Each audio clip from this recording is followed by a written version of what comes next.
this one is head and shoulders above any other office chair I've ever had. And I've sat in the Aeron and all of those chairs before. So I went a complete like 180 from that. I have like pretty much no chair, and I you have a have this stool, like arrogant the wobble stool. stool, Yeah.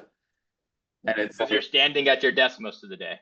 it actually keeps me in a good position. Like I feel like my posture is forced to be there, but it's not like, I get tired of it. It's not the most comfortable. Yeah.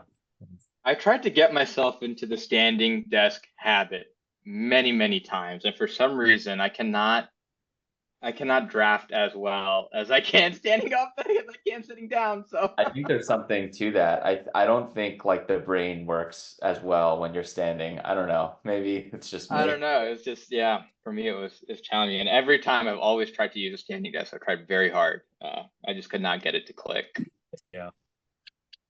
Hey, Well, Brian, hey, would you mind giving me permission to share the screen? I think if you click the caret next to share screen. yeah, let me do that. Okay. You should have it now. I'm scared. All right.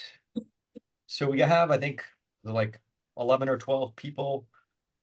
Is that critical mass, or are you going to wait a little bit? Let's give it like 90 more seconds because I see the numbers ticking up a little bit and it's middle of the day, so I'm guessing people are rolling late off meetings, and then we'll kick it off. Maybe around like 11:03. Perfect.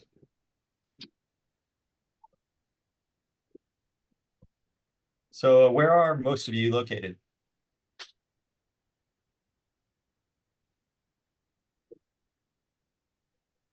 Paula, Sam, Jason? I am in Georgia. I'm in New York. I'm California, like Brian. Awesome. Yeah, anyone else want to shout out their states? I'm in DC here. So not a state yet. Yeah. Fingers crossed. No taxation without representation. Exactly.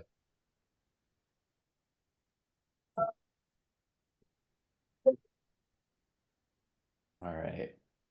All right, I will let me do a quick intro, and then we can kick this thing off. So everyone, this is Emil Ali. I was actually first introduced to Emil through Scale, but every time I've had some sort of like ethics or professional conduct question pop up in the course of building Hey Council. Emil's name has been recommended to me. His practice focuses on representing and defending legal professionals and helping them protect their professional licenses, as well as, I believe, the same thing for the financial sector, and professionals in that sector. So Emil also teaches at Lewis and Clark. He teaches legal ethics at the Lewis and Clark Law School in Portland. And so he's definitely the expert that we all want and need right now, just to chat through some of our own questions and I guess insecurities around certain things, practicing in multiple jurisdictions or doing remote type practice. So with that being said, I will pass it over to Emil, who's going to walk us through some of the history of UPL enforcement and discuss some trends in the post-COVID world. And then we can do a little bit of questions after that. You all submit a few, and then I'm sure we'll have a lively discussion live. So I'll pass it to Emil and stop talking. Thanks so much, Brian. All right. So yeah, by the way, this program is being recorded. Feel free to send me any questions in the chat, and I will ask you though, since this is being recorded, it might be a little bit more of a free-flowing discussion. If you hold your kind of more specific and substantive questions till the end, this way we can all kind of interact and have the free-flowing discussion without kind of the recorded mindset. So today I want to focus on UPL and this remote practice. And the way this topic came up is Brian and I were talking about some things that he hears a lot about from the folks at Hey Council, like hey, I am, an expert in XYZ area. I have a lot of clients in my home state, but I keep getting calls from other clients, whether they're in-house teams or just regular clients, and they want to hire me to do X, or I want to relocate to Y state. Do I need to get admitted? Are there any exceptions? And so it helps to kind of start with a little bit of background on what is the practice of law, how it's regulated, and then we'll get into how that dynamic has shifted throughout the COVID era. And I think we're in a post-COVID world. So I know that everyone hates lawyers because lawyers often add disclaimers. And just like any other lawyer, I'm going to give you a disclaimer saying that none of this is supposed to be legal advice, more of kind of legal information. So again, happy to answer your questions at the end, but it should be construed as legal advice. So let's first kind of talk about what is the practice of law. So this is actually a very difficult question to answer. And I think if I asked any of you in the audience, what is the practice of law? You'll each give me some variation of the same answer, which is applying facts to law, right? So here's a model definition from the ABA, but it's still in draft form. It was never actually finalized. And it says, the practice of law is the application of legal principles and judgment with regard to the circumstances or objective of a person that require the knowledge and skill of a person trained in a law. So my way of saying it is, as a lawyer, you'll know it when you see it. But that doesn't really help us. So let's talk about. Yeah. Like I just evened out, Yeah. Ellen, you're not on mute. So, California actually has some case law on this, and they basically, again, I don't love this definition, but they say the practice of law is doing or performing the services in a court of justice, obviously, in any manner depending therein throughout its various stages and in conformity to the adopted rules of procedure. It also includes things like legal advice and counsel, the preparation of legal instruments and contracts by which legal rights are secured, although such may or may not be depending in a court. So first, it's basically saying, if you appear in a court, you're practicing law. So like that litigation context. But it's also saying that preparing and drafting documents, contracts, whatever they might be, even if it never touches a court, could be the practice of law, right? I know one person said he's in DC. DC actually has a very good and expansive, I think it's a very clear definition on what is the practice of law. So the practice of law is the provision of legal services, but it also says if you are doing one of these, you are basically engaging in the practice of law. So preparing legal documents, right? Deeds, mortgages, whatever, except if it's incidental to a regular course of business. Preparing or expressing legal opinions, right?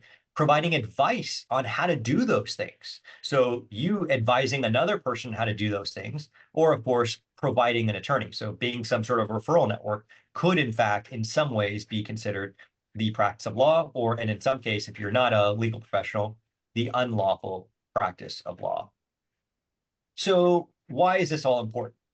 Well, the ABA has this model rule called Model Rule 5.5, and it really talks about what is the practice of law. But before I explain what this rule says, I want to help you understand that the ABA's rule does not have the force of law. None of us are bound by the ABA model rules directly. Instead, all 50 states and DC, as well as some federal agencies, have adopted the ABA model rules in some fashion. So a lot of states have amended the rules or adopted them in a way that tailors them to what they see fit. So for example, Hawaii and Texas have adopted the spirit of the rule, but not necessarily the multi-jurisdictional practice elements. And we'll talk about that in a second. But for our purposes, paragraph A says, don't practice law in a jurisdiction where it would be in violation to do so, or assist somebody else in doing so. So let's say that's the rule in California.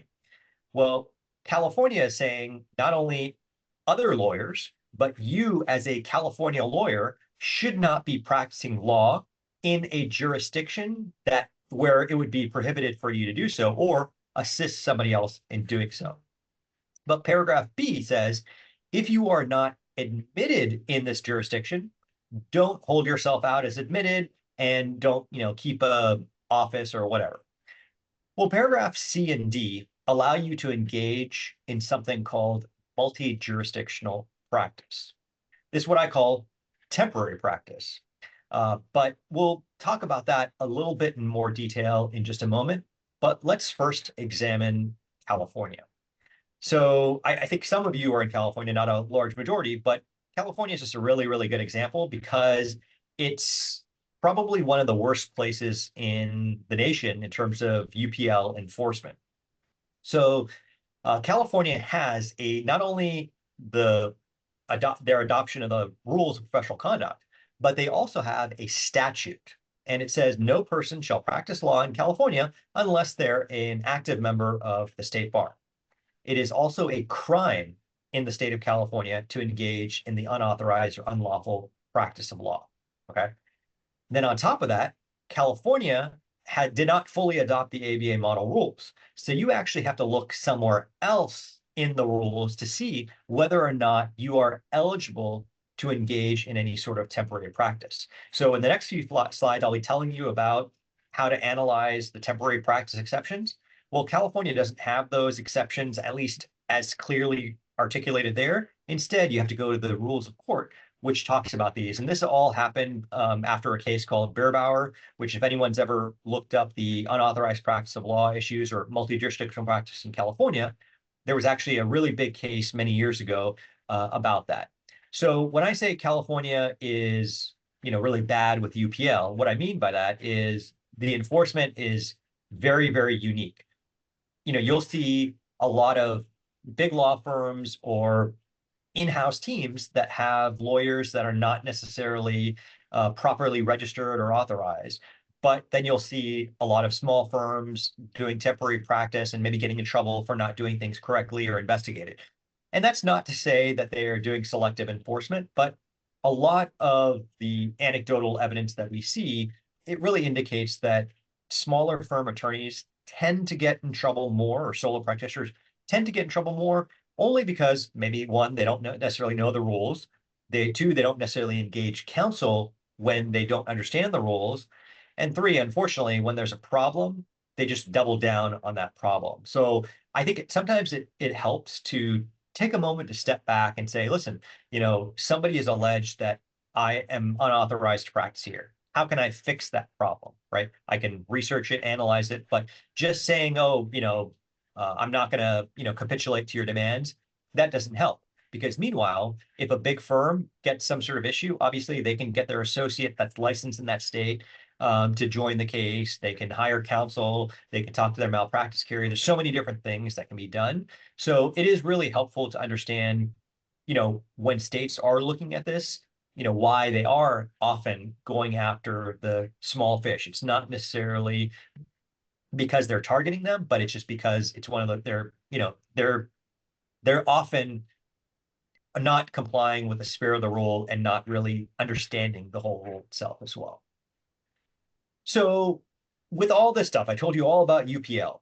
Where are we allowed to practice? Well, under the guise of Rule 5.5 and just traditional practice of law, we all know that we are allowed to practice law in the jurisdiction where we are admitted. So I happen to 3 state jurisdictions and 1 federal jurisdiction. So I know that I can practice law in those jurisdictions. But what about the other exceptions?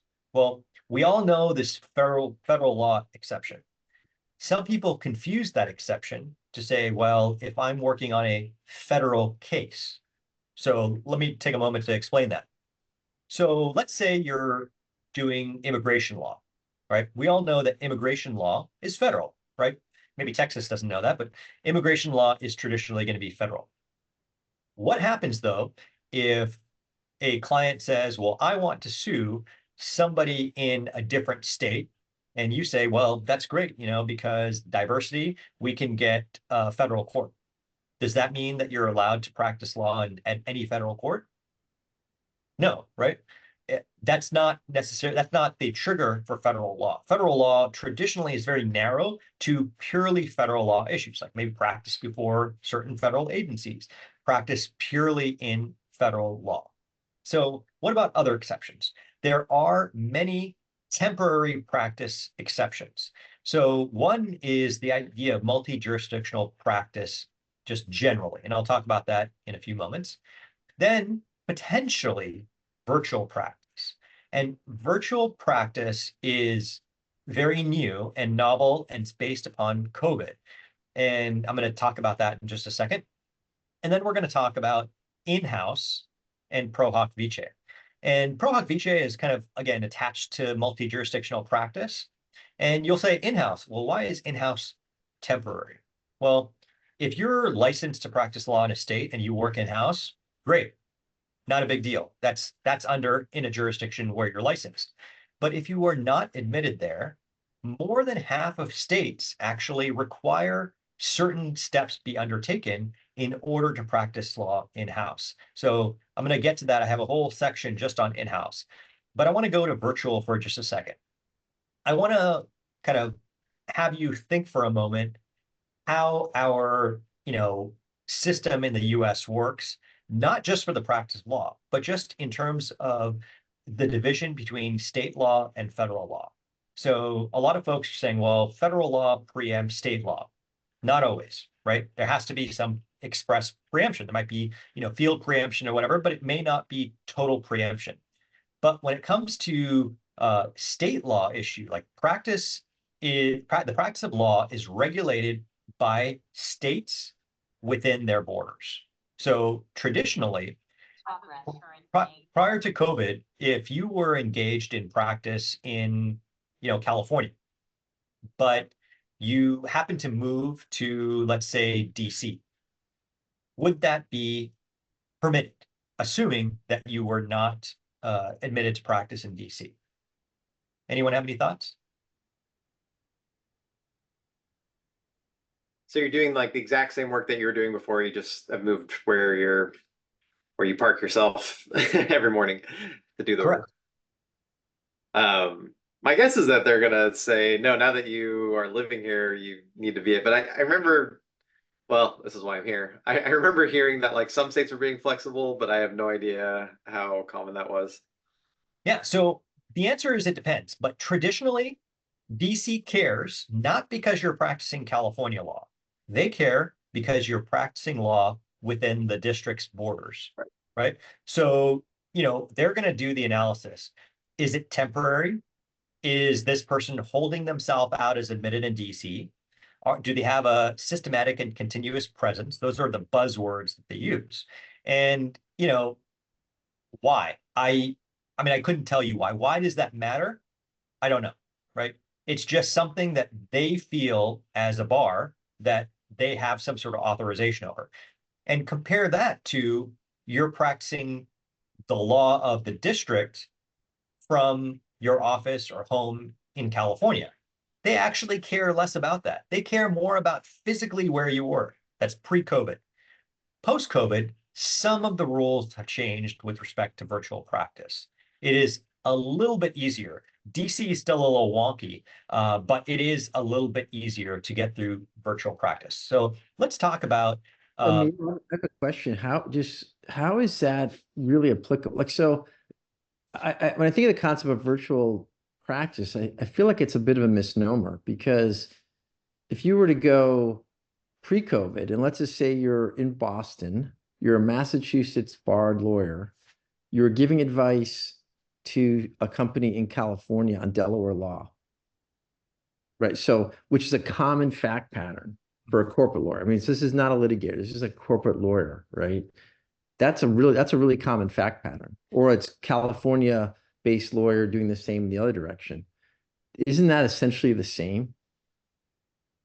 In some ways, yes. So, and again, you're right. Virtual is kind of is an odd term, because when we're talking about virtual, a lot of times we're talking about working from your home. But this idea of remote practice is probably the better term. But that's why. But most practices have been remote, like for corporate lawyers. Like when I started my practice, I was in Boston, and most of my clients weren't even in Boston. Mm-hmm. Okay, so I think we're going to talk about that when we get to the Q&A. Sure. That specific issue, which is, hey, I'm licensed here and I'm advising clients in a jurisdiction where I'm not authorized or not admitted. that's a slightly different nuance here. What we're Okay. talking about is just practicing purely remotely right now. Meaning. I have a quick, oh, sorry. Yeah, sorry, I just have a question. You go To ahead. your fact pattern with the DC in California, what does California say? So you're licensed in California, your client's in California, but you're temporarily sitting in DC. And you said DC wouldn't have an issue with that possibly. Does California care if you are practicing California law as a California licensed attorney and your clients are in California, but you're sitting somewhere else in the world? So actually, pre-COVID, DC would care. Post-COVID, there's a small nuance to that. And California would only care if you were doing so in violation of the regulation in DC. So assuming that the state where you're practicing from physically doesn't care, then your home state probably doesn't care. And we'll talk about, there's a lot of ethics opinions on that virtual practice issue. But first, let's jump into kind of multi-jurisdictional practice and temporary practice generally. So ABA Model Rule 5.5 allows temporary practice in another jurisdiction if there is some sort of exception, right? One of them is a co-counsel who actively participates. So you affiliate with local counsel, right? There's also pro hoc vice, and there's both pro hoc vice as it relates to ADR proceedings as well as actual litigation proceedings, or ADR proceedings where pro hoc vice is not required. And I'll give you an example. For in California, there's a nuance there, because in California, if you are engaged in arbitration, you actually need to get like a permission slip from, you have to register with the bar if you're an out-of-state lawyer. And then this last one is the one that is very, very tricky. So you have a temporary practice exception if the matter arises out of or is reasonably related to your practice in a jurisdiction where you're admitted. Okay, so this kind of goes to that question that forget who was that just asked. And for this, to understand this, you really have to read the comment to it. And the comment says there's a variety of factors that provide evidence in such a relationship. So the client may have previously engaged you. The client may be a resident of or had substantial contacts with the jurisdiction. And it might be otherwise connected to the home jurisdiction of that particular lawyer. So the issue is when there are multi-jurisdictional practice issues where there are a choice of jurisdictions, I think they need to see, the homework that I would ask you to do is say, how am I connected to this specific jurisdiction? So let's say Delaware law. So many corporations are based in Delaware, but where is the principal place of business? Okay, well, I'm in California and my client is technically headquartered in Delaware, but the principal place of business is in California. Delaware law probably applies on a lot of different things corporate wise, but from a day-to-day matter, it's California. So, there's an easy connection to California here. So that's kind of a very simplistic way of looking at it, but that's how we interpret that last temporary practice exception. So going back to that example of California, because it's very tricky, the exceptions for temporary practice point you to, they don't specify the rules, but I've listed out the rules for you.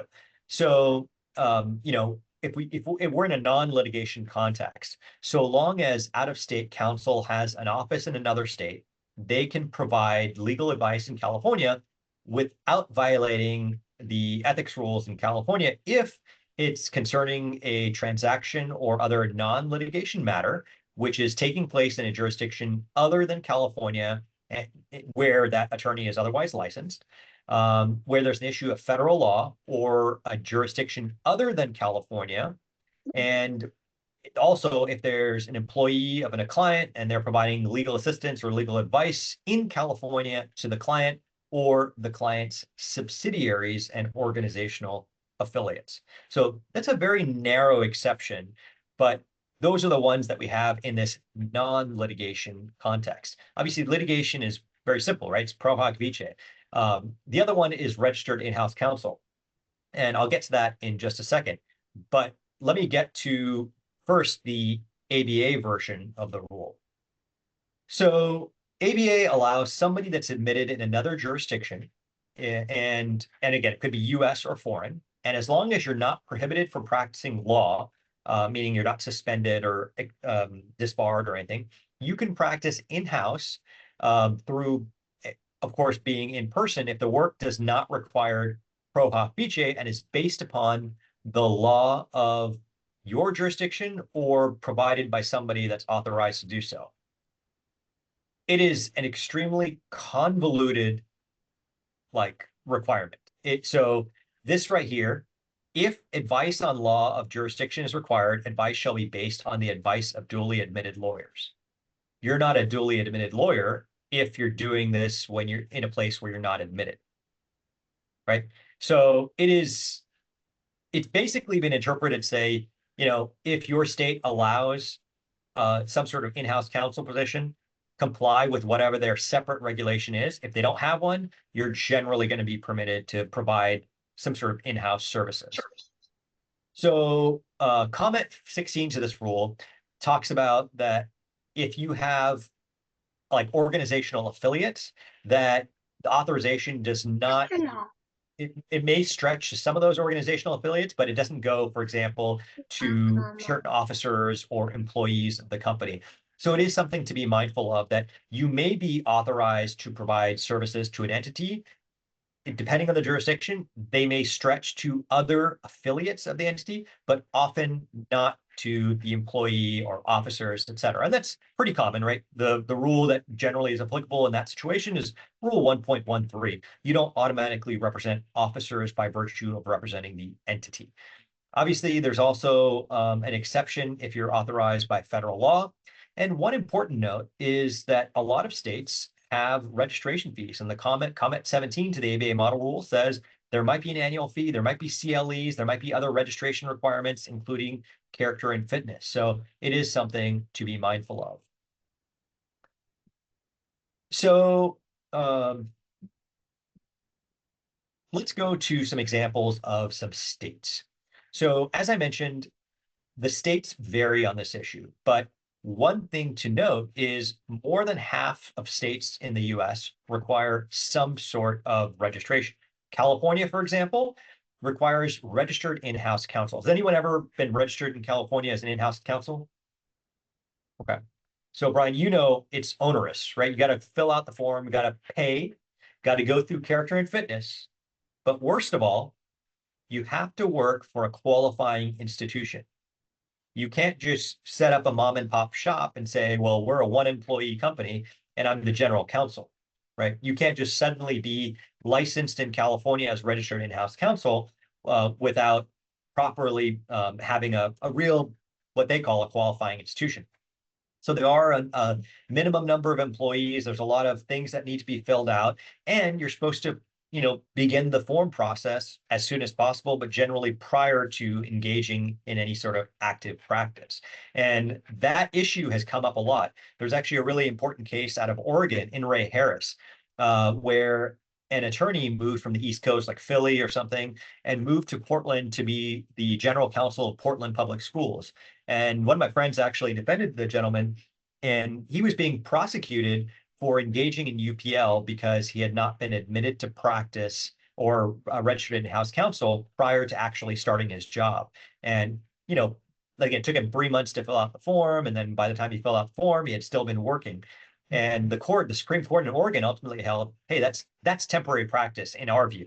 Not every state will hold that same practical or reasonable interpretation. So it is something to be mindful of. Like every state's going to be different in terms of how quickly they want you to do certain things.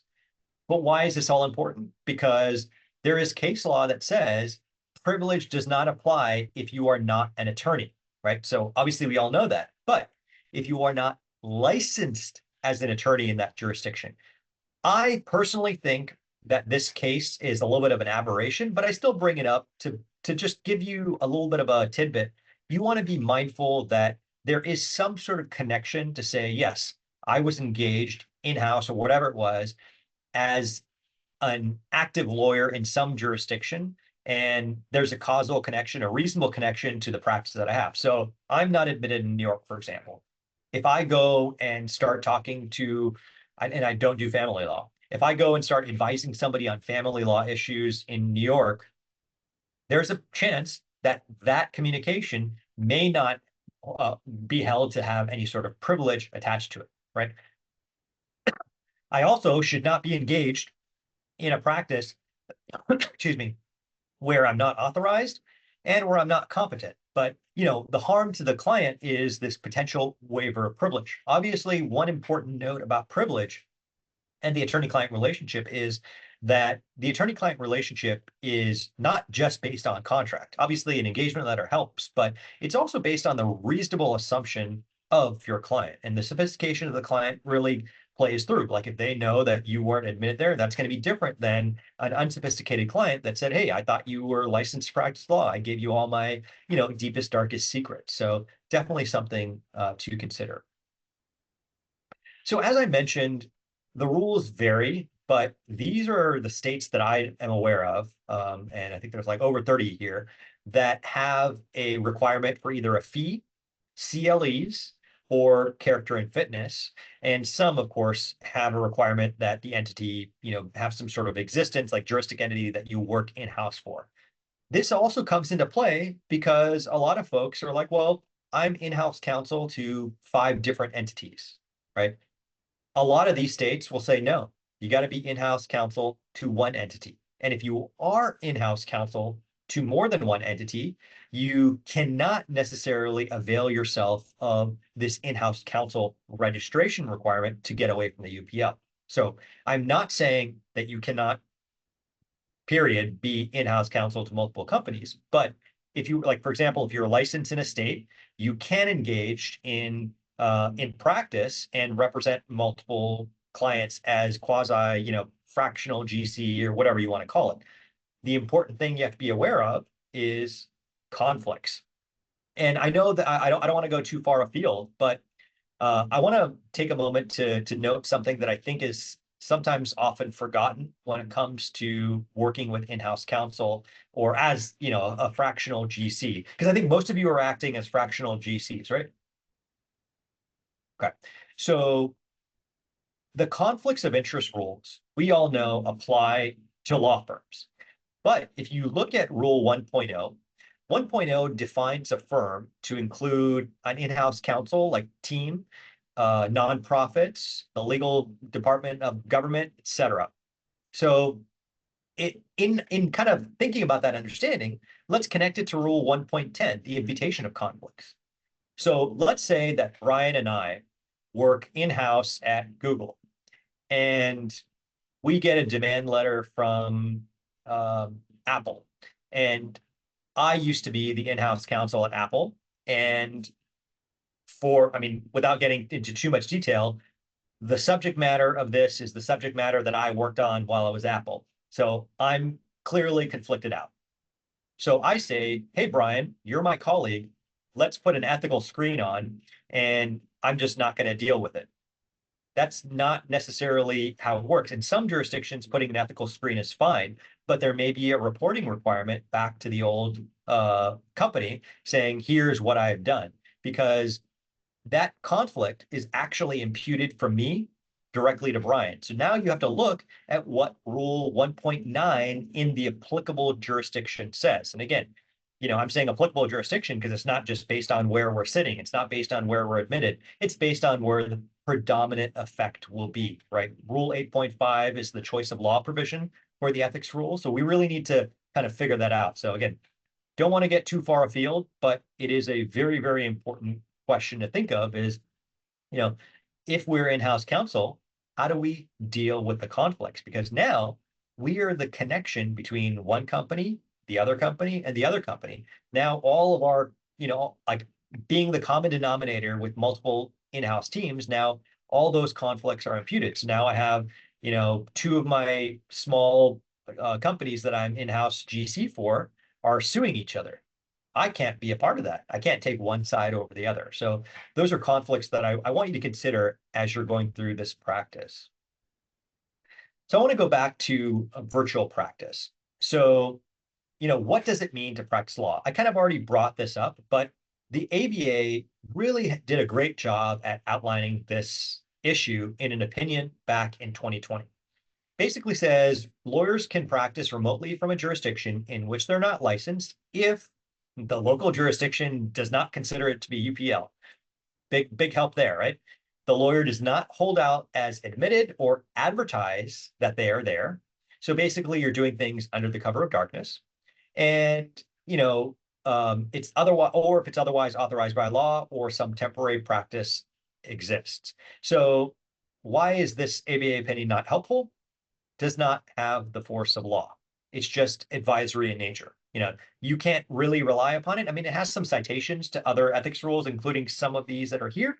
It is really important to take a look at if you're starting kind of an analysis, but you also want to look at, as I mentioned, Rule 8.5, which ethics rules apply to what you're doing.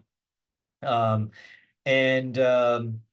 I think some of these ethics opinions are pretty good. I don't know if I have the DC one up here, but there is a DC ethics opinion from the Rule 49 committee, which I think is really worthwhile to take a look at as well. But by and large, most states are switching the tide from saying, hey, you can't practice here to, hey, you can practice here as long as you're not holding yourself out as admitted. We don't care if you're practicing from your parents' basement. We don't care if you're on vacation, at the beach and are here for a month at an Airbnb, right? Those are things. What they don't want, like states like California and Florida and all that, is they don't want people coming and saying, hey, I have this great office in, downtown Miami and I'm practicing law in California, but hey, so if you happen to walk into my office, I'll talk to you and potentially advise you on other issues, through some alleged exception to UPL.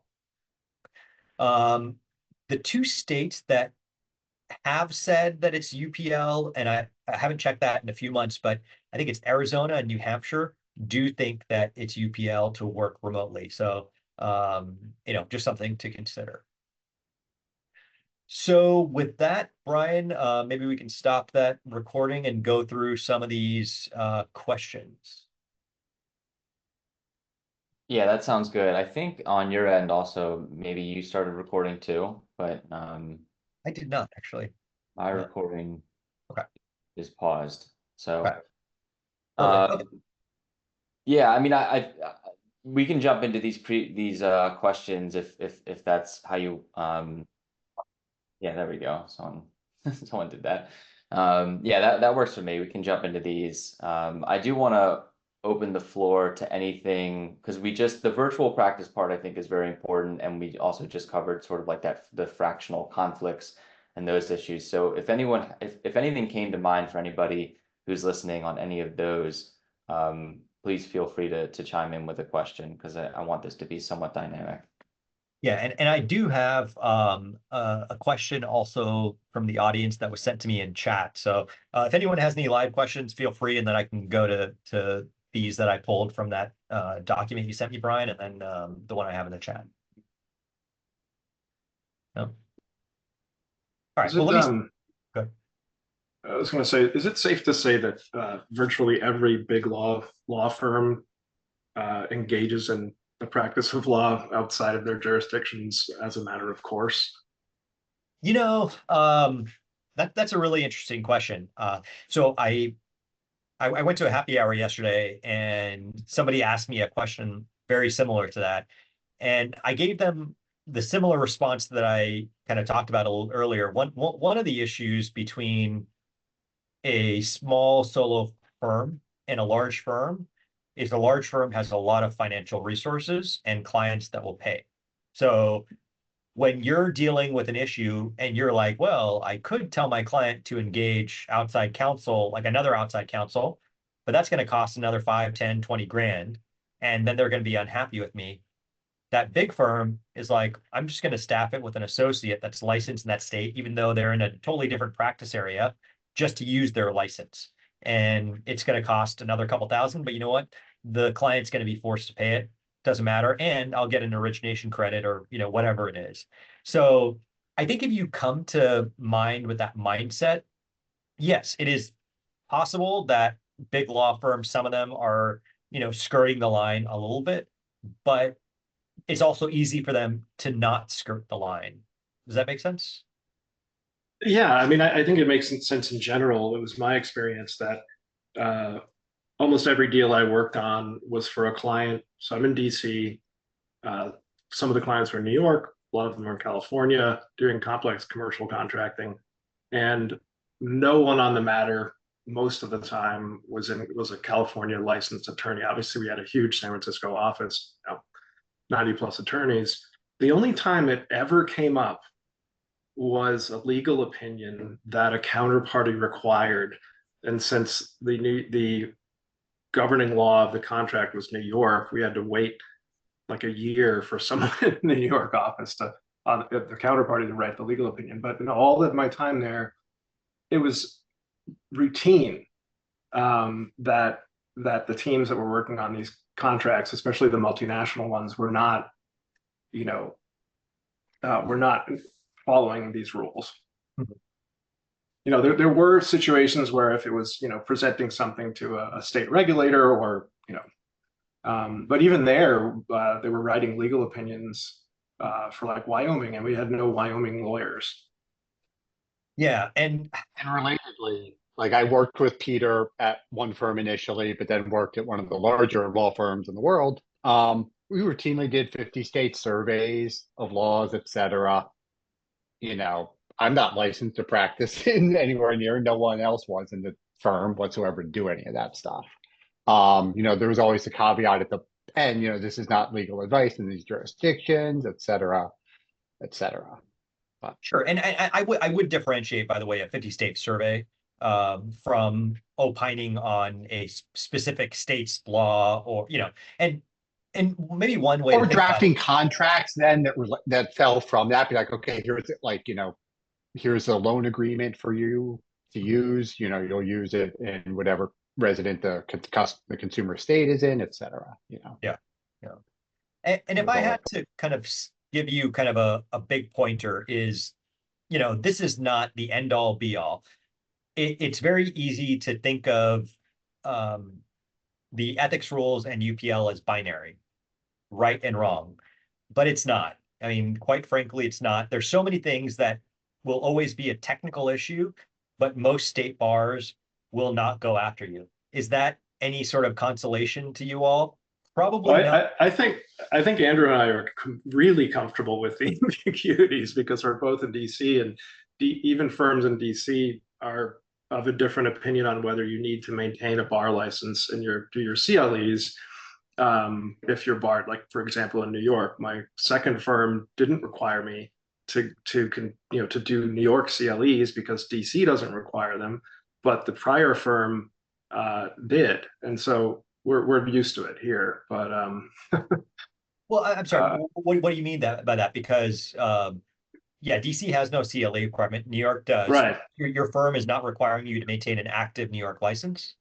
No, so New York's rules are if the state where you're practicing law doesn't require you to do CLEs, then you don't have to do CLEs to maintain your bar license in New York. Okay. Other firms, even though there's a letter on this in New York, said, you know what, forget it, we're still going to make you do your New York CLEs. And that could be a different issue. There's an ethics rule called Rule 5.1, which is the responsibility of supervisors and managers, managing partners of law firms. And they're actually required to have reasonable measures to ensure compliance with the ethics rules. And one of the ways they do that is by forcing you to have CLEs. So the reason why large law firms have lunch and learns and CLEs is a risk management tool, not because you're actually going to learn anything, but because they can show that they forced you to have some sort of training. So yeah. The initial firm did it because there was so much litigation going on in the Southern District of New York after 2008 that at any point people could be shipped off to New York to go help on a litigation there. But fair enough. Okay. So real quick, to go back to this idea of like the 50 state survey and contracts that come out of it, oftentimes you are asked to draft a contract and the client might have customers in all 50 states. I can't imagine that there's attorneys that are licensed in all 50 states or that they would go through the process of checking with an attorney in every single state. Like, how should we think about that? Yeah, so if you think about it from a risk management perspective, the way that I would look at it is it's very unlikely that a lawyer is going to get in trouble for representing a client and, giving somebody advice generally on 50 state law, so long as there is some connection between you and the client and your license. So if you're licensed in, Nevada and your client's in Mississippi, and, that doesn't really jive as well for you to be doing, legal work for them. But if you're in Nevada and they're in Nevada and they do, loan originations, whatever, and you do a 50 state survey, that's a lot more defendable because it's reasonably related to that client relationship. So it goes back to the comment to the temporary or to the exception for let me go back to it.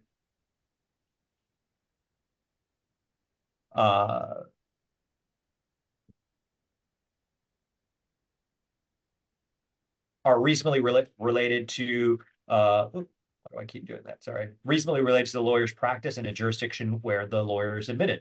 So if you're admitted in Nevada and your client is Nevada based or some causal connection to Nevada, it's going to be a lot easier to defend. And again, it's very, very unlikely that there's going to be a problem based upon that. Obviously, you don't want to mislead your client to thinking, you don't have to say this is not legal advice, but what you don't want to do is imply that you're authorized in all 50 states. But you say, hey, my expertise is in, this area, and we're very familiar with this, but we also did you this 50 state survey, and we believe this contract would be appropriate for, your usage here.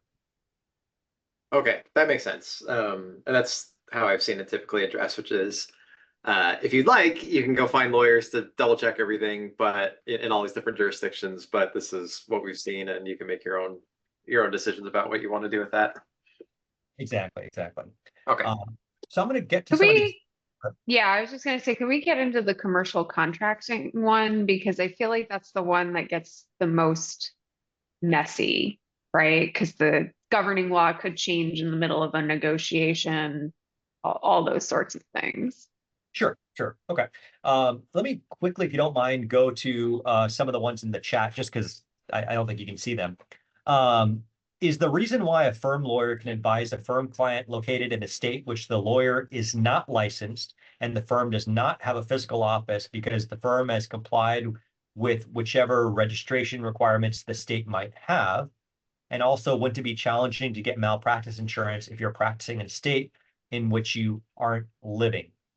I guess I don't necessarily understand that question.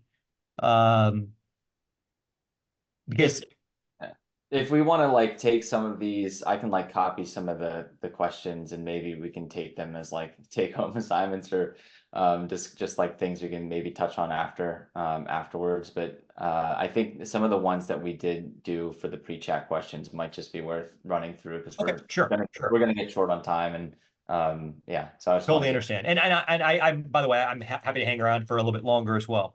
Okay, so where your practice area is commercial contracting, what constitutes UPL?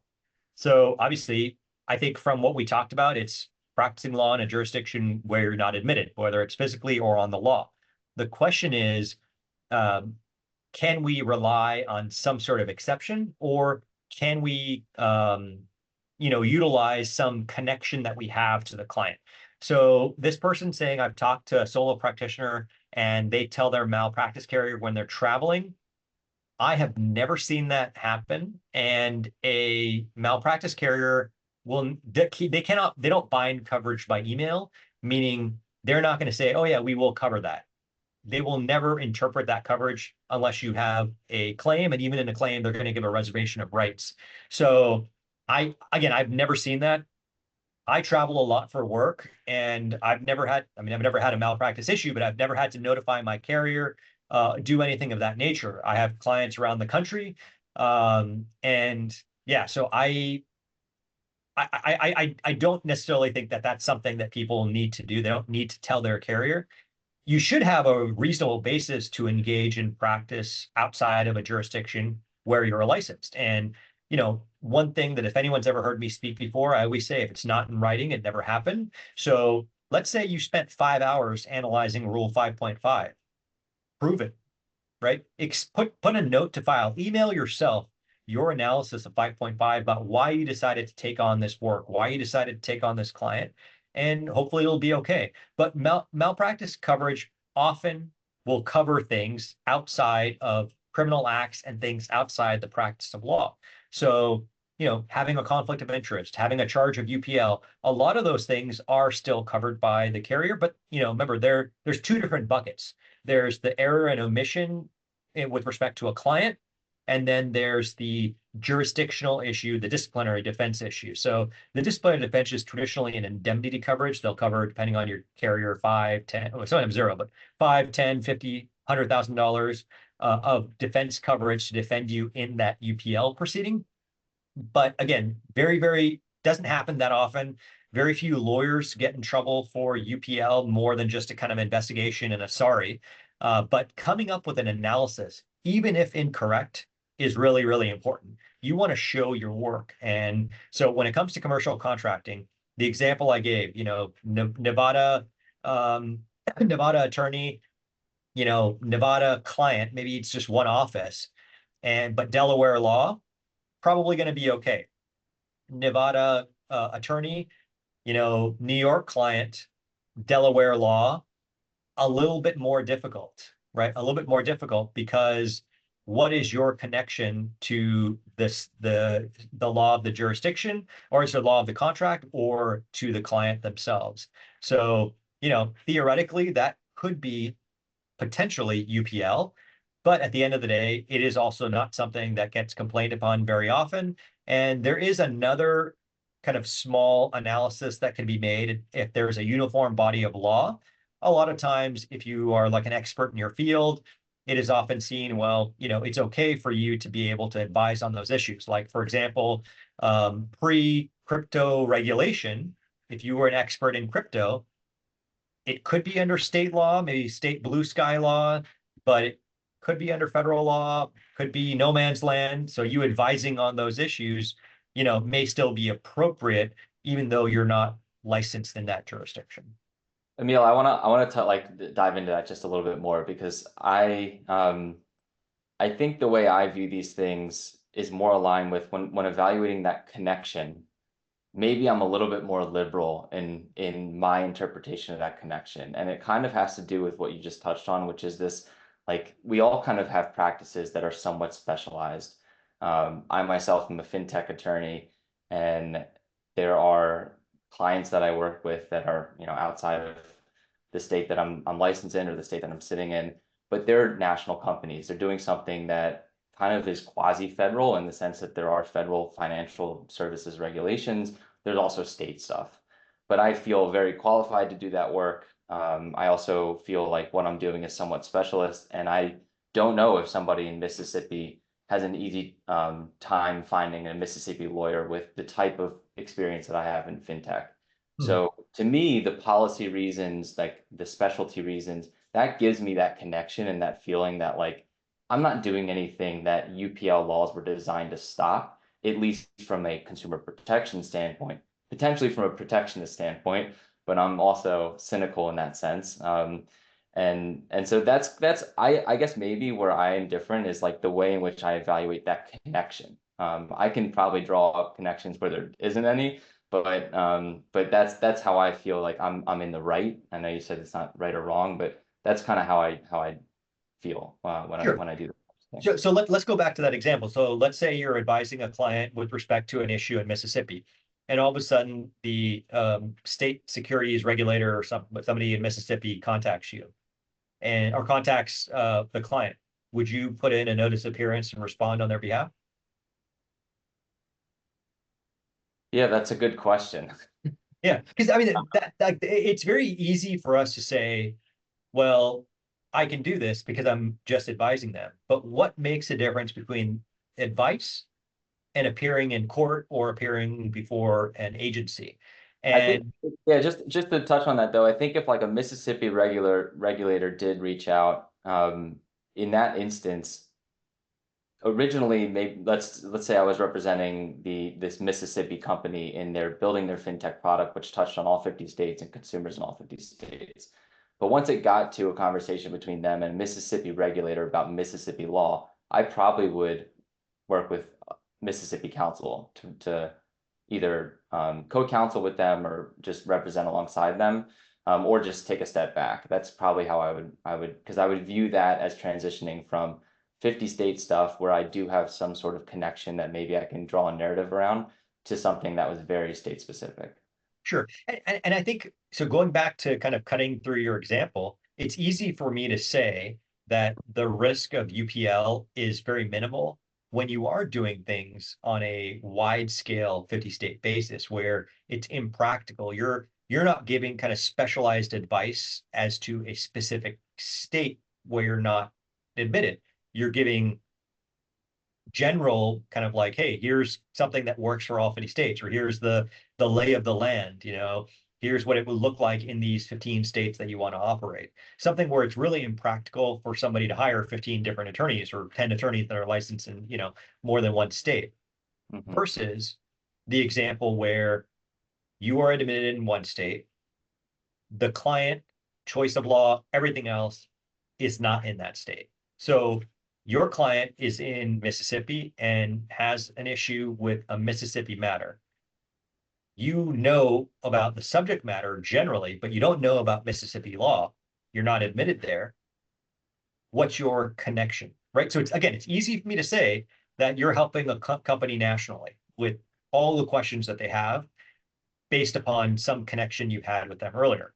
But when it comes to just the company that's in Mississippi, so like literally a company in Mississippi calls you today, and I don't know why I'm picking Mississippi, but they call you and they say, hey, Brian, I need help with this fintech matter. What is your connection? Like, how do we reduce that to writing? What do we say? It's because you have expertise in fintech, but you already know you don't have expertise in Mississippi law. So you tell them, hey, I'm not admitted in Mississippi. So this goes actually to Ellen's question. So I am personally not comfortable with that, but if we were going to go down that path, which again, many people do, right? And remember, I'm not comfortable with it because my job is to advise lawyers on risk. So, on a risk scale, everyone has different elements of what they're willing to take. But if I was going to engage in that practice, I'd want to say, hey, here's why I believe that the exception to 5.5 applies. There's this connection because there's a very small industry of fintech lawyers, and this client approached me based upon this, and I want to be able to advise them kind of in the background on compliance with this state and federal issues surrounding this issue, because maybe there's a Schedule D issue or whatever it might be, or sorry, Reg D issue.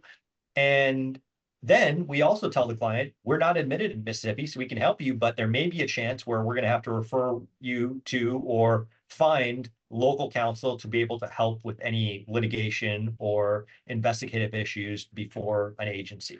So, again, it really depends on that level of risk that you're willing to take. Yeah, that makes total sense. And I think probably everyone here has their own kind of like specialty, and we're all kind of special snowflakes in what we do. And a lot of the work, because it's technology-based work, does touch on 50 states. And I think that goes to what Laurel was kind of pointing out. It's like commercial contracting, especially for a SaaS business or insert any technology business that's trying to scale, it always feels like you're drafting a contract so that it could be basically signed by a client in any state. And so the connection, I guess, is easier to draw. And Laurel, you can cut me off if you think I'm not characterizing it correctly, but I kind of feel that way in my practice. It's like the connection is easy to draw, but maybe I'm kind of being too liberal and wishy-washy with it. No, because that's the way I've always treated it. And as somebody who's barred in more states than she cares to admit, the idea that for my California clients, I am not licensed in California, it would require me to do that to advise on SaaS contracts because they are governed by California law. because most California tech companies end up using California law and New York and Delaware as fallbacks. But the clients could be based anywhere. And then we get into, the data processing agreement, and am I advising on California law because I'm advising on CCPA, right? From a data privacy perspective, even though every lawyer who does commercial contracting in the technology or data privacy space, regardless of where they're located, is advising on these laws. And so then it gets into like all these other conversations of it. I advise my clients on operational stuff of like how to put a cookie consent in place. There's no, and the cookie consent laws are California based, and GDPR, and put GDPR to the side, does that constitute practicing California law in an unauthorized way? And it's just, I don't know how you could, it kind of feels like in that instance, you would have to be barred in all of these states to do commercial contracting the way that we all do it, but none of us do it that way. And I'm very curious if you've heard, I've never heard of anybody getting in trouble for it, right? In-house or outside. And I think that's a really, really good point. So one, to your point about CCPA, who's going to care? California is going to care, right? California is protectionist, right? Sunshine State, no reciprocity. Florida, all these places, they care about this. Okay. So while I'm telling you that under a technical reading, some of these issues are not as friendly towards, multi-jurisdictional practice, they don't kind of fit in very clearly to the rule. Is it a big deal? Well, risk management wise, yes. I mean, there's potential risk, but to your point, you don't see a lot of people getting in trouble for this.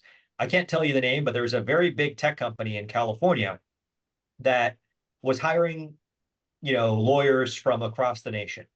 They were all moving here. For whatever reason, no one checked the ethics rules and were like, wait, I need to register an in-house counsel. So I started getting a bunch of calls saying, hey, I got this letter from the state bar saying that I wasn't authorized to practice, but I don't need to be because I'm in-house. And I was like, did you even, go to Google? And, if you had gone to Google, you would have found that there's the RIHC program. And they're like, okay, well, I want to register now. And I said, well, you can't because you're under disciplinary investigation. But again, at the end of the day, I don't know how all those cases ended up opening up, but they all ended up closing with like warning letters. They all got admitted into the RIHC program. It wasn't a big deal. So I'm not going to say because, the anecdote that I tell you that you're not going to get in trouble, but in the grand scheme of things, your client's not complaining, your client's not suing you, opposing counsel, whatever, is not telling on you. It's not necessarily a huge ethical dilemma, especially if you can reduce to writing and make it defendable. I'm not saying, oh, well, Emil said I should practice law in any state, even if it's not permitted because no one gets in trouble. That's not what I'm saying. I'm saying if you have a reasonable basis to do so, reduce it to writing and, understand that on the risk spectrum, it's not a very, very big deal. I want to go, there's a couple other points. What about federal law?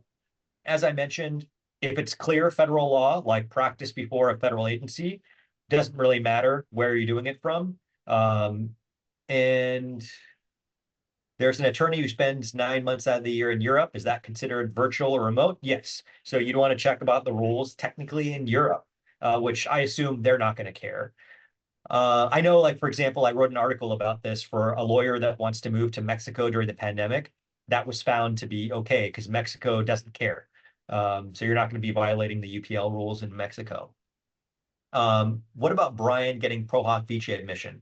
That is correct. You're allowed to practice if it's reasonably related to litigation or you reasonably expect to get pro hoc vice. You addressed the remaining part of my comment, just so you don't waste time reading it. Oh, already did? Okay, perfect. Okay, and then Peter, I guess Peter lives on a boat, which is amazing. All right, so let's go to some of the other questions that were from the, actually this goes to what I just said, right? Everything feels less risky given the nature of our counseling and sophistication level of our clients. That's very, very, very important. So no, I don't think it's wrong. right? You're not going to get, it's a lot harder to go talk to an unsophisticated client about a very personal matter than to advise a big company or startup on commercial contracts or agreements or whatever it might be. So the question is, who's likely to bring a UPL claim? Your client, opposing counsel, or some court that asks who drafted the contract. But again, there is a low level of risk. And actually, going back to I think it was Laurel's point about the pro hoc vice. In some jurisdictions, you can actually practice before state agencies, like a Secretary of State's office or a financial regulator, with only being admitted in a jurisdiction. So you just have to be an attorney in a jurisdiction. Like I know I've looked up the rules in Washington for that. And Washington State, you can practice before their federal agencies only by being a lawyer. You don't have to be a lawyer in Washington. So this person says, I've assigned my state UPL analysis to the HQ of the entity I'm working with or for, and not the laws that I'm interpreting. So saying that, hey, my client is based in California. I'm licensed in California, even though they're asking me about other issues. I feel comfortable because I'm licensed in California. And for the most part, I agree with that. I think that's a fairly safe way to do things. But then you go to, if they have an office in a jurisdiction where you're barred, then I think you're fine. That's a little bit tenuous, right? That's basically like saying, well, I'm going to advise Alphabet Inc. and Google and on California law, and I'm only admitted in Florida, but they have a data center in Florida, so I think I'm okay. That's the part that I don't necessarily agree with.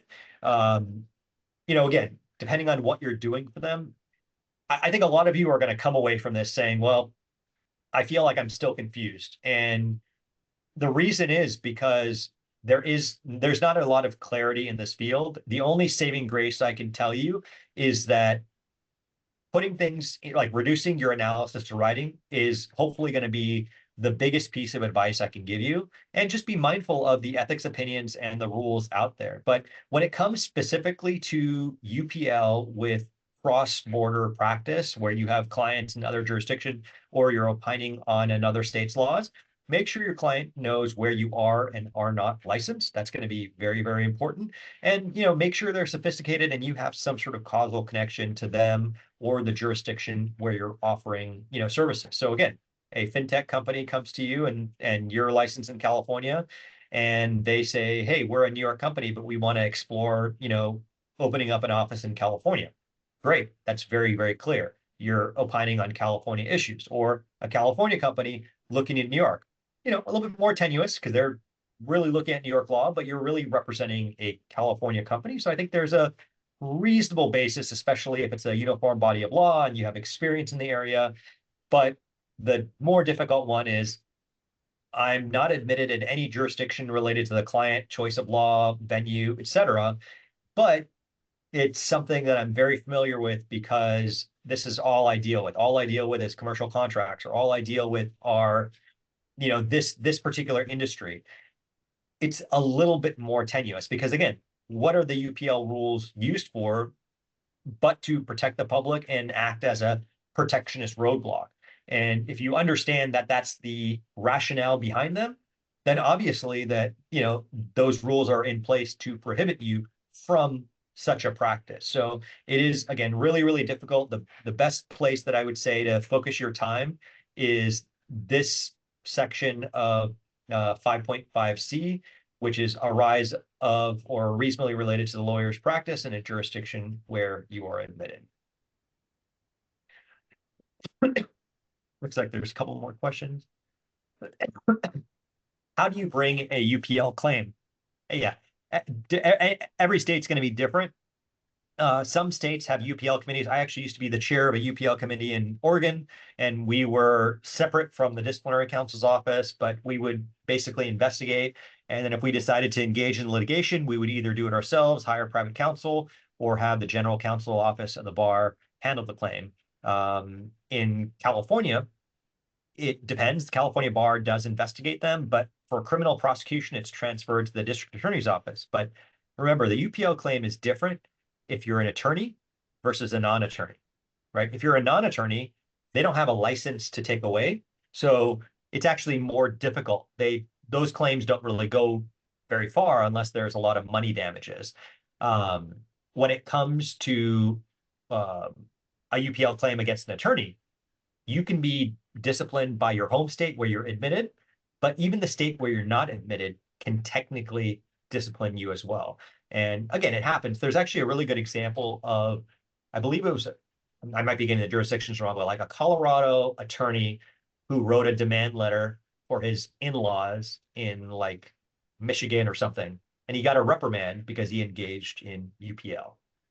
Very sad, right? I mean, I believe this person was pro se and just settled the case, which is why, probably took a reprimand. But that's an example that I give my in-laws when they ask me for legal advice. But it is something to consider, is that's the way states look at it. For my example of that is that I was in somewhat of an adversarial commercial transaction interpreting HIPAA law, and the party on the other side was outside counsel, and she was barred in DC, and the company or hospital that I was working with is in California. And so throughout, me and my outside counsel was like, she can't interpret California law or HIPAA law as applied to California hospitals. We kept saying that, but we didn't do anything about that because we're not, it was a big major law firm. So in that scenario, can we have raised that as a defense? And if so, how long of a time can we raise that as a defense? Okay. Well, HIPAA is federal law, right? Correct. No, you are interpreting federal law. How federal law is applied to a client still seems like interpretation of federal law. I don't necessarily see the UPL there, but there might be, like, say it's Knox Keene or something. I don't know. That's very state specific. But I guess for our purposes, is she was interpreting a contract that was the jurisdiction is California, and she was kind of defining the rules of what we were supposed to. She was going beyond the HIPAA advice is what we were trying to say. I see. Okay. Well, so what Maria is saying is probably the contrarian view of what everyone else thinks on the Zoom call. Would we all agree with that? I mean, I certainly, I wouldn't want. Yeah, because then you're basically saying that every contract I've ever negotiated under California law is invalid. That doesn't. But that's where I'm kind of, that's where I'm coming out of it a little bit. Yeah, no, yeah. And you're a California lawyer, right? Yeah. So very protectionist, right? I'm California lawyer, obviously. So here's the way that I would look at it. So first of all, I file complaints against lawyers like once a year or less on behalf of clients, never on behalf of myself. But so I defend over hundreds plus lawyers a year. I don't like telling on other lawyers. It's just not me. I'm defense oriented. But that's probably a problem that people say, like, we're all looking out for each other. But in reality, here's the first thing I always tell people. When somebody calls me and says, hey, I want to file sanctions motion, I want to do this, I want to do that. Make sure your own house is in order, right? Is there something that they can come back to you on and say, well, Maria, actually, you were engaged in UPL because you also interpreted this Connecticut provision that, in the other contract we talked about. So it is something that you might want to be very mindful of, but traditionally, like, you would go, in this case, you would report it to the California bar, but DC also has the DC bar. You could also report it to the DC executive office. But yeah, I mean, personally, it's a little bit of a stretch, right? Because is it reasonably related to that person's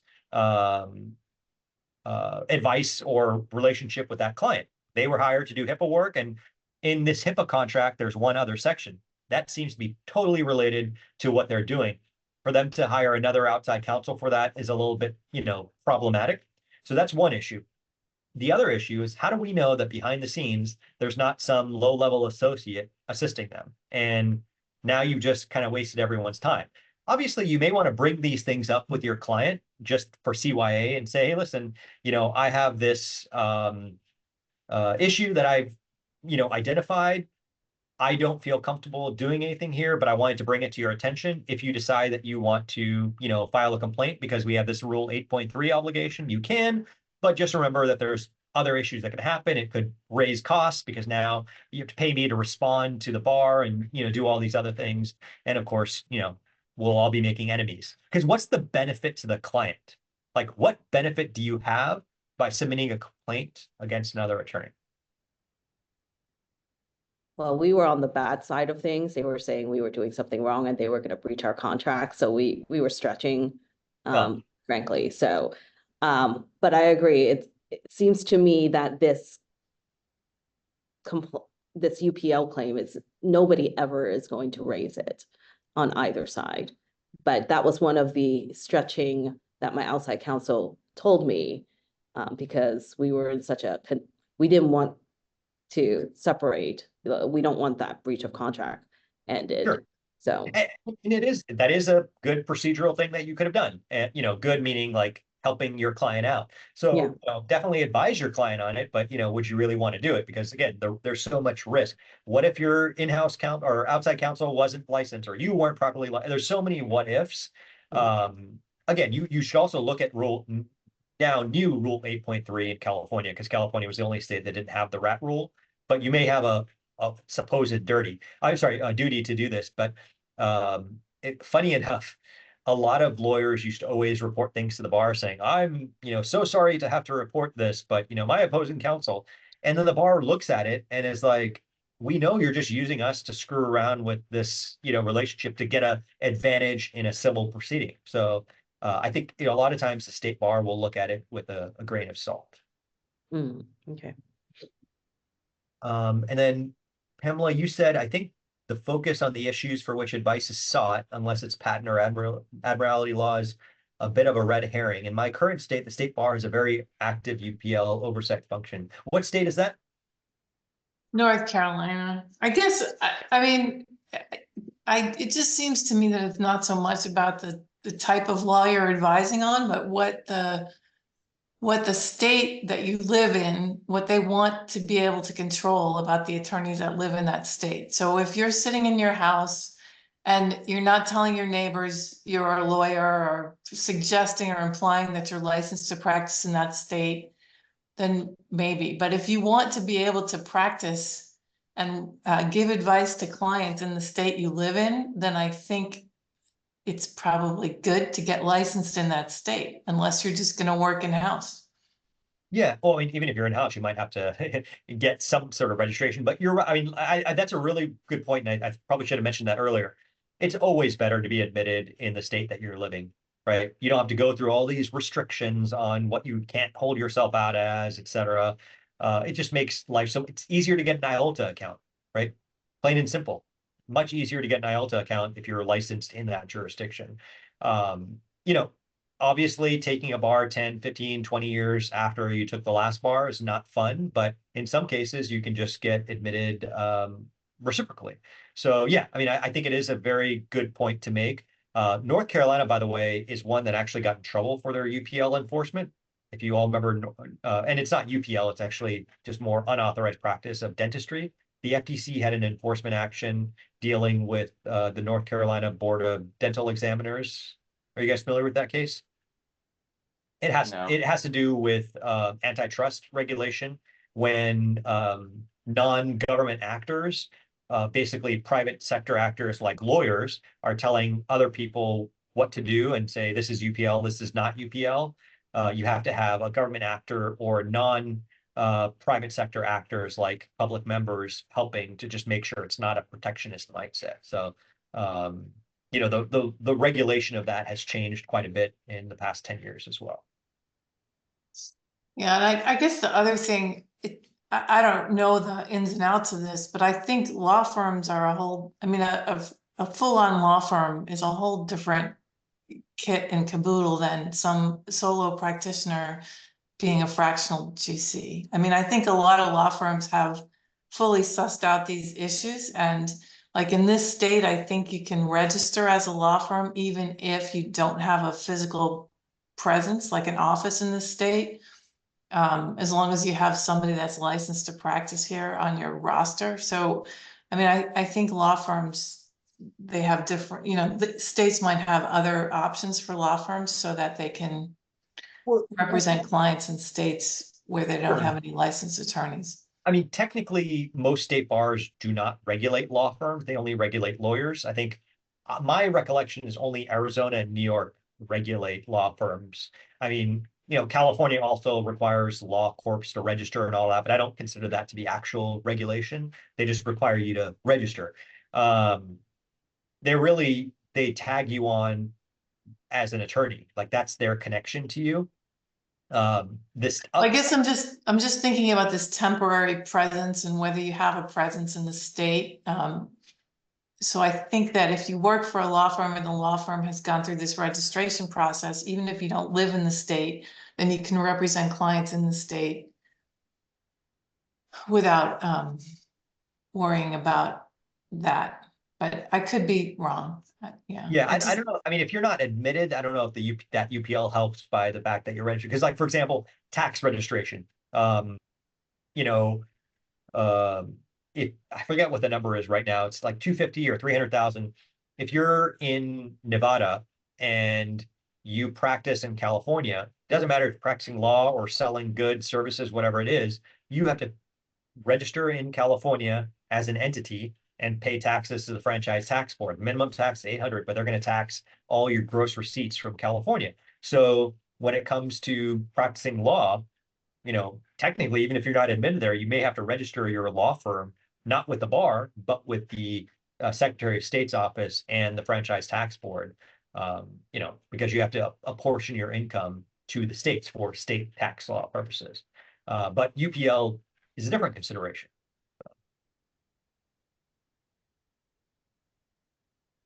All right, All right, I know I brought up a lot of side issues. I hope I didn't cause more confusion. I think we all are more confused than when we started, but it's a good thing. We'll figure it out. It's more information now to process, and now we'll do better having learned all this. But I think the biggest takeaway for me personally is like your concept of documenting, kind of like doing your homework beforehand and documenting how you feel like you have a connection, either through your actual state bar rules and what it says, you know, whether you can practice, or what is the practice of law, and whether there's an exception or something like that, or on kind of like the grander scheme of things, whether there's some sort of connection to the client. But from my perspective, I kind of like always back up against policy, and do I feel like I'm doing anything wrong and potentially in violation, for kind of like the consumer protection reasons versus the maybe more protectionist stuff. That's me personally. Definitely not advice for anyone else, but I like the idea of doing the homework. Is like you take on a new client, document what your connection is, why you feel like you have a position that makes you a lawyer who can practice for them, and then at least if things do bubble up, you have that to show, and you can go back to that and reference it. Exactly. But this was super helpful, despite it being a lot, and I'm super grateful for you doing this chat and going 23 minutes over. So thank you, Emil. And thanks for everybody who stayed on and for all the great questions. I don't think we're going to solve all the problems in this one chat, but it definitely will lead to more lively discussion in our community as well. Yeah. So, and if I can actually close with one thing, so ethics is the area of practice. I know it sounds kind of weird, but I represent lawyers. I really care about the rule of law and making things easier for lawyers, even if it makes me go out of business. But one of the things that we've been working towards, I'm on the board of this organization called the Association of Professional Responsibility Lawyers. And in 2018, we proposed a change to the ABA to Rule 5.5 to make UPL enforcement a little bit different and to make multi-jurisdictional practice easier. And just earlier this week, the ABA put out a request for comments on this specific issue. So I'm happy to send a copy of that if you all are willing to, in your own name, submit comments and say, they want you to submit comments more than just I approve or I disapprove, kind of explaining how it may impact you. I think it would be really helpful. So Brian, if you don't mind, I'll email that to you. And if you could share that with the team, that'd be great. That's awesome. Absolutely. That's great. There's a lot of us who will happily scream on your behalf. Awesome. Awesome. Well, good. Well, please keep in touch with me. If anyone has any questions, feel free to reach out. You can find me on LinkedIn, and I'm sure Brian sent you my contact information as well. Yep, definitely. Thanks so much, Emil. And thanks everybody. All right, take care. Bye-bye. Thanks, Emil.